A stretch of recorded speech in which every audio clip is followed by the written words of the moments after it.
Donc, je vais vous présenter par cette petite vidéo ce qu'est l'astigmatisme. Donc, un œil astigmate est un œil qui n'a pas la même puissance dans toutes les directions.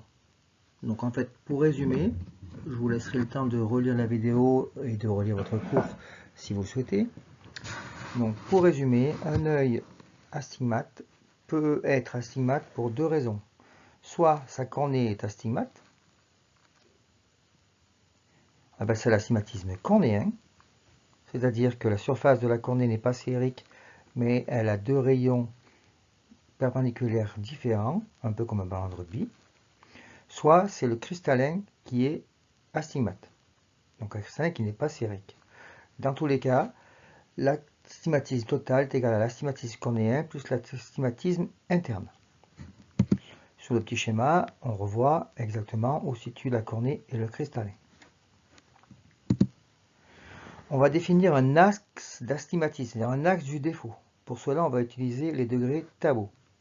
Donc, on représente un œil droit et un œil gauche. Les degrés Tabot vont de 0 à 180. Pour l'œil droit, 180 est vers la gauche sur le dessin, donc du côté temporal pour le client, pour le porteur de lunettes. Pour l'œil droit, le 0 degré est du côté nasal. Pour l'œil gauche, le 180 est du côté nasal. Pour l'œil gauche, le 0 degré est du côté temporal. C'est ce qui est un petit peu difficile. Donc on appelle ça les degrés Tabot. Il faut connaître par cœur où se trouve le 0. Vu de devant, le 0 est toujours à droite. Pour le porteur, le 0 est toujours à gauche.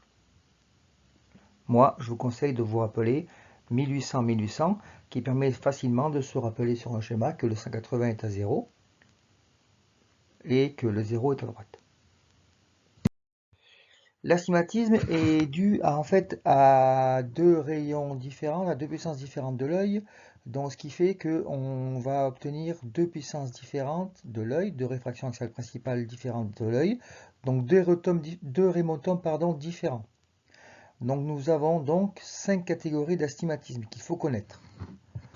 Le premier, celui d'en haut, nous voyons que les deux rémotums sont à gauche. On appellera l'astigmatisme composé myopique, car lorsque le rémotum est à gauche, c'est un œil myope. Donc là, on a un œil qui est doublement myope.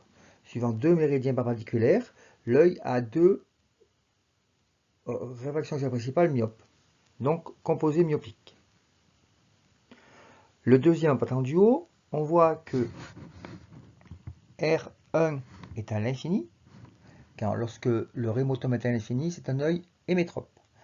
Et R2 est à gauche, donc est myope. Donc on a un œil qui, suivant un méridien, est hémétrope et suivant l'autre méridien est myope. On appelle ça l'astigmatisme simple myopique. Simple veut dire qu'un des deux méridiens est hémétrope. Le schéma du milieu, on voit que l'on a R1 qui est à gauche, donc un rémotum myope, et R2 qui est à droite, un rémotum hypermétrope. Donc on a un œil qui, suivant un méridien, est myope, suivant un méridien qui est hypermétrope. On appelle ça un astigmatisme mixte. Il est ni myope ni hypermétrope, il est les deux. Donc il est mixte. Le schéma, l'avant-dernier schéma, on voit que R1 et R2 sont tous les deux du côté droit de la rétine. Donc R1 et R2 sont positionnés comme un œil hypermétrope. Donc c'est un œil qui a deux méridiens hypermétropes. On appelle ça un astigmatisme hyperopique composé ou composé hyperopique.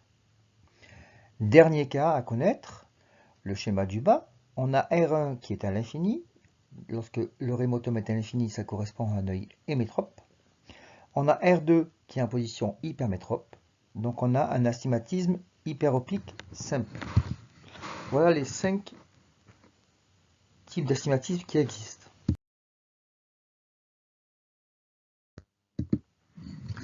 Alors, comment on voit un astigmatisme? Un astigmatisme même faible peut causer des maux de tête, des yeux qui piquent et qui tirent, on appelle ça les signes asténopiques. Lorsqu'on a un astigmatisme supérieur à une dioptrie, c'est-à-dire un silène supérieur à une dioptrie sur les verres, cet astigmatisme va gêner à toutes les distances, en VL, en VP. Et comme l'astigmatisme n'est jamais tout seul, il est associé soit à une myopie, soit à une hypermétropie, et bien la vision dépend en fait du type d'amétropie associée à l'astigmatisme. Exemple, si on est en un astigmatisme myopique, c'est-à-dire qu'on est myope et astigmate, comme tous les myopes, on voit flou de loin, plus flou de loin que de près, et comme tous les astigmates, on voit flou de loin et flou de près. Lorsqu'on a un astigmatisme hyperopique, on a une vision floue à toutes les distances, mais plus floue de près que de loin,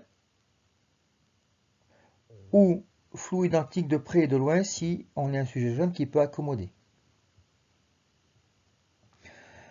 Un astigmatisme a un axe, on a vu avec les degrés Tabot, donc cet axe d'astigmatisme fait qu'il y a des directions qu'on verra mieux que d'autres. C'est pourquoi, lors de la mesure d'acuité visuelle, l'astigmate parvient à déchiffrer certaines lettres mieux que d'autres. Ce qu'il faut surtout retenir, c'est que si on a un astigmatisme inférieur ou égal à une dioptrie, ça ne gêne pas la vision de loin ni la vision de près. Par contre, si on a un astigmatisme supérieur à une dioptrie, ça gêne énormément la vision de loin et la vision de près, et ça va se ressentir au niveau des acuités qui vont être inférieures à 10 dixièmes. Prenons maintenant des exemples. Premier exemple, l'AQTVL 3 dixièmes, AQTVP 8 dixièmes. Plusieurs possibilités. Déjà, on voit que l'AQTVL est inférieur à l'AQTVP. Donc, première hypothèse, il est myope. Comme les deux sont inférieurs à 10 dixièmes, on a quelque chose en plus de la myopie qui gêne. On a un astigmatisme, et comme les deux sont inférieurs à 10 dixièmes, on est un astigmatisme supérieur à 1. Conclusion, astigmatisme myopique avec un cylindre supérieur à 1 pour ce type d'exemple. Autre exemple à droite, AQTVL 10 dixièmes, AQTVP 10 dixièmes.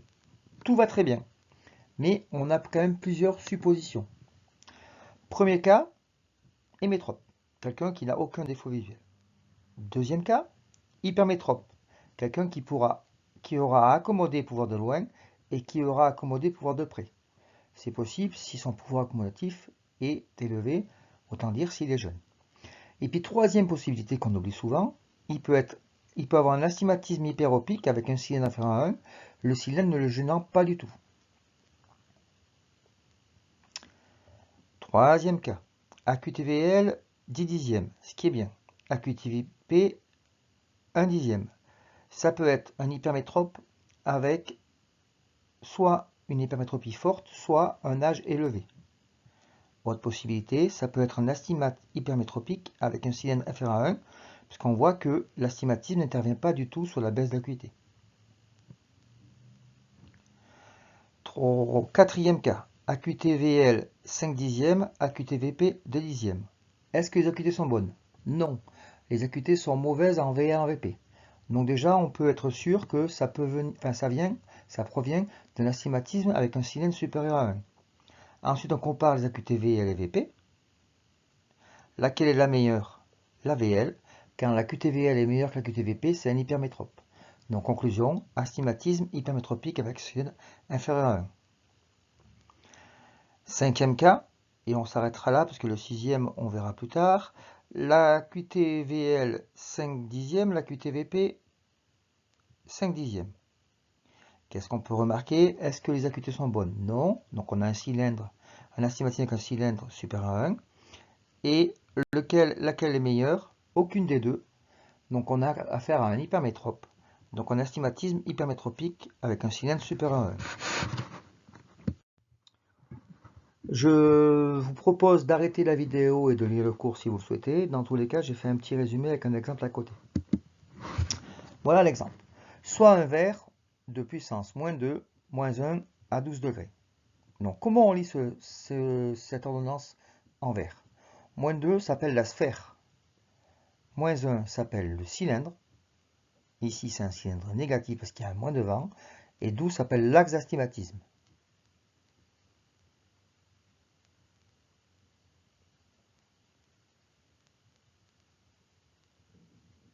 Donc l'astigmatisme, c'est la valeur qui est entre parenthèses sans tenir compte du signe. Donc là on a un astigmatisme de 1 dioptrie. C'est qu'un astigmatisme relativement faible. La transposition, je vous donne la solution pour le faire qui est expliquée à gauche et qui sera expliquée par un petit schéma.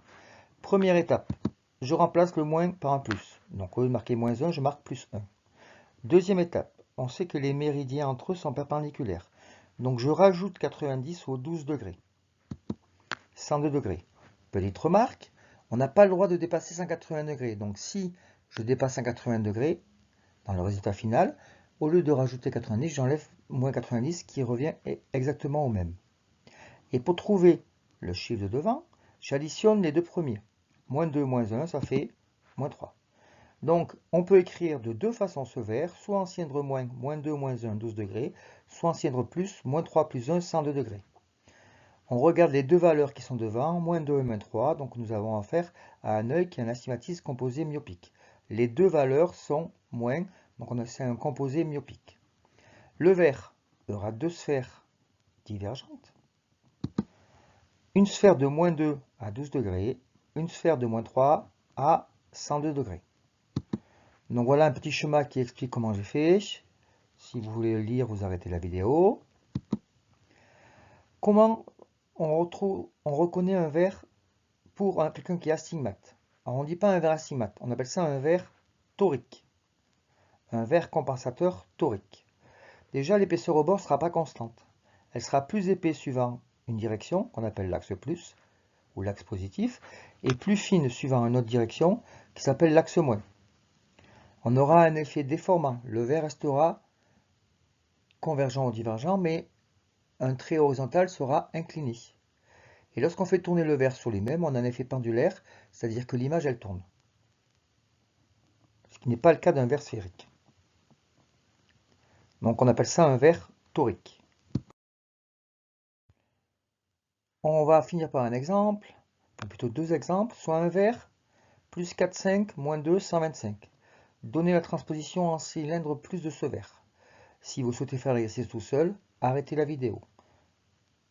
Maintenant, je vais vous donner les réponses. Donc la transposition, je mets le moins en plus, ça fait plus 2. Là, vous voyez, c'est un exemple concret, je rajoute 90, mais comme ça va dépasser 180, ben, au lieu de rajouter, j'enlève. Donc je fais 125 moins 90, ça fait 35. J'additionne les deux premiers, plus 4, 5, moins 2, ça fait plus de 5. Le verre peut s'écrire de deux façons. En cylindre moins, plus 4, 5, moins 2, 125. En cylindre plus 2, 50, plus 2, 35 degrés. C'est le même verre écrit de deux façons différentes. Donnez la valeur de l'astigmatisme. L'astigmatisme est marqué entre parenthèses. Ça correspond au cylindre. Donc là, on a un astigmatisme de 2. L'astigmatisme n'a pas de chiffre. Excusez-moi, l'astigmatisme n'a pas de signe. Donnez les valeurs des deux sphères et les méridiens correspondants. Le verre aura deux puissances. Il fera plus 4,5 à 120 degrés, un verre convergent à 125 degrés, et plus de 50 à 35 degrés, un verre également convergent à 35 degrés. Donnez le nom de l'astigmatisme compensé par ce verre. Les deux sphères sont positives, donc on a affaire à un astigmatisme composé hypermétropique. Représentez cet œil. Donc j'ai mis déjà le schéma tout fait du cours. Donc on dessine un œil avec les deux rémotomes à droite, ce qui est le cas pour un astigmatisme composé hypermétropique. Et maintenant, je vais vous expliquer R125, R35. R125 correspond à la réfraction axiale principale de 4,5. Si je fais sur 1 sur 4,5, je vais trouver environ 0,2 mètres. R 35 degrés correspond à la réfraction axiale principale de l'œil à 35 degrés. Si je fais 1 sur 2,5, ça fait 0,4. Donc j'ai un rémotome positionné à 0,4, celui de 35 degrés, et j'ai un rémotome positionné à 0,2, sub 135. Donc sub 135 est le plus proche de H, puisque HR 135, ça fait 0,2, HR 35 degrés, ça fait 0,4. C'est pour ça que j'ai positionné le R135 à gauche sur le schéma. La différence entre les deux rémotomes correspond au cylindre. Si je fais 4,5 moins 2,5, je trouve bien un astigmatisme de 2. Voilà pour le premier exemple. Le second exemple, on parle de l'inverse. J'ai fait un schéma et je vous demande de retrouver toutes les informations indiquées en haut. première information à retrouver, quel est le nom de l'astigmatisme? Pareil, si vous voulez faire vous-même l'exercice, vous pouvez arrêter la vidéo. Je vais vous donner les réponses. Un rémotome hypermétrope, celui qui est à 20 degrés. Un rémotome myope, celui qui est à 120 degrés. Donc on a un astigmatisme mixte. L'œil est suivant un méridien myope, suivant un méridien hypermétrope. Le verre, il a 2 puissances. Moins 2 à 110 degrés, plus 1 à 20 degrés. C'est indiqué sur le schéma. La différence entre moins 2 et plus 1, ça fait 3. Je vous explique. Quand je suis à R 110, pour aller à H, j'avance vers la droite de 2. C'est de moins 2 à 0. Le 0 étant le H. Quand je suis au H, pour aller au R20, j'avance de 1. Donc en tout, j'ai avancé de 2 plus 1, 3. Donc la valeur de l'astigmatisme, 3 dioptries. La puissance en cylindre plus. Je vous explique quelle est la méthode. Je prends la valeur de la réfraction axiale principale, la plus à gauche, moins 2. Entre parenthèses, je mets plus. Je mets plus la valeur du cylindre, et après la parenthèse, je mets l'axe qui correspond à moins 2. Pour faire la transpo, le plus 3 devient moins 3, le 110 devient 20 degrés, et le premier chiffre devient plus 1. Plus 1 moins 3 à 20 degrés. Voilà un exercice complet sur l'astigmatisme. Merci de m'avoir écouté.